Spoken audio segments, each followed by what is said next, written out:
Coming up on First at 4, hundreds of people come to a food giveaway at a church in London. Plus, a criminal investigation is underway in North Carolina as a power outage left around 40,000 customers in the dark Saturday night. Plus, I hope you enjoyed your break from the showers, but more wet weather is on the way. Latest timing and totals coming up as Mountain News First at 4 starts right now. Dedicated to Eastern and Southern Kentucky, this is WYMT Mountain News First at 4. Good afternoon, I'm Steve Hensley. First at 4, one London church is committed to fighting hunger across the region, hosting drive-through food giveaways every other Monday to impact those in need. Through Calvary Baptist Church's Upper Room Food Ministry, the church feeds hundreds of Kentuckians from surrounding areas and even folks traveling as far as Perry County.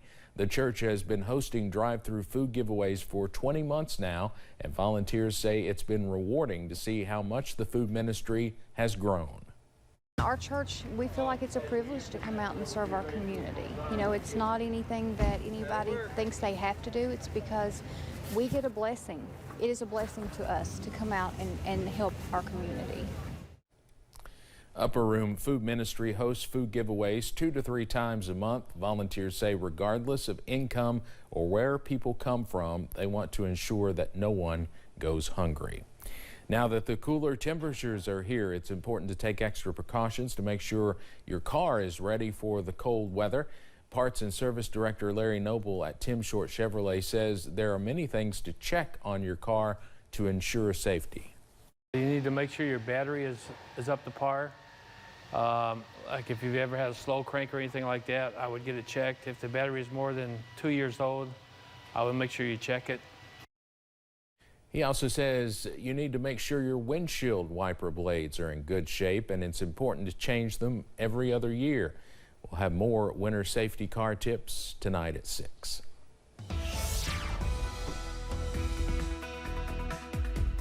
Well, the good news is despite entering the first month of meteorological winter at the end of last week, the winter weather is remaining at bay, at least for a little while longer. The same cannot be said about the showery weather. We're in the upper 40s to near 50 out there this afternoon with widespread overcast all throughout the mountains as we watch more showers head in our direction. Around the region, temperature-wise, again, upper 40s to near 50. That's about the average number all throughout the region. It's not very far from average, where we should be this time of year, right around 50 degrees. For the most part, we're dry right now, but we are watching a few returns out to our west. Not all of that is reaching the ground, but a sprinkle can't be ruled out as we head through the evening hours, but the bulk of the rainfall doesn't look to appear once again until we head later on into tonight. More showers on the way a little bit later on into the 50s, falling into the 40s before warming back up into the 50s overnight. It's not exactly going to be a week of regular highs and lows.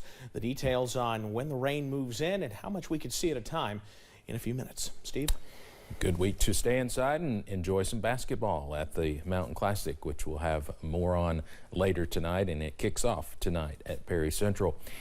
Well, the FBI has joined the investigation into who intentionally opened fire and attacked a North Carolina power system. Gunfire caused millions of dollars in damage to 2 power substations.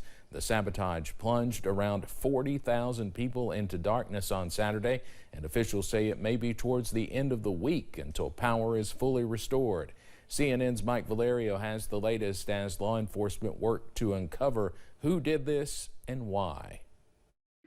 It's an attack upending the lives of tens of thousands of people. Law enforcement in Moore County, North Carolina confirmed an intentional and targeted attack on power substations with the damage caused by gunfire. No group has stepped up to acknowledge or accept that they're the ones that done it. So, yeah, I call them cowards. This individual that done this, it was targeted. It wasn't random. Officials said the person or people who opened fire knew exactly what they were doing. Equipment at 2 substations vandalized and a gate from 1 substation taken off its hinges. Got no way to heat because we don't have a fireplace, and then we don't have no gas grill or anything like that, so we're just stranded. Around 40,000 people initially lost power Saturday night as temperatures hovered around freezing. Among the emergency ripple effects, our medical calls have increased due to people maybe being on oxygen or having other medical devices that require power. the local utility said Thursday could be when all power is restored. A countywide curfew and emergency declaration is in effect, while federal and state law enforcement keep investigating.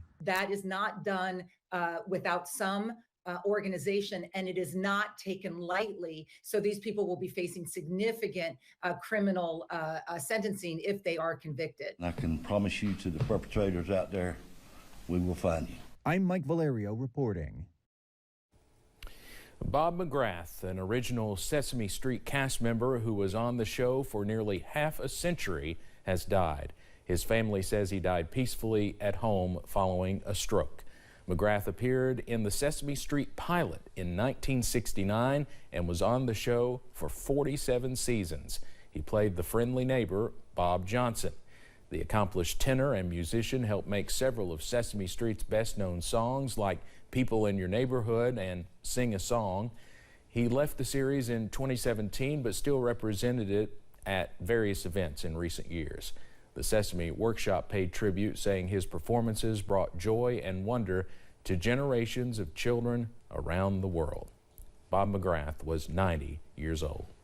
Coming up on First at 4, 10 men are on trial more than 6 years after deadly suicide bombings struck an airport and a subway station in Belgium. And showers are on the way back in for later tonight and tomorrow. Breakdown on the way after this.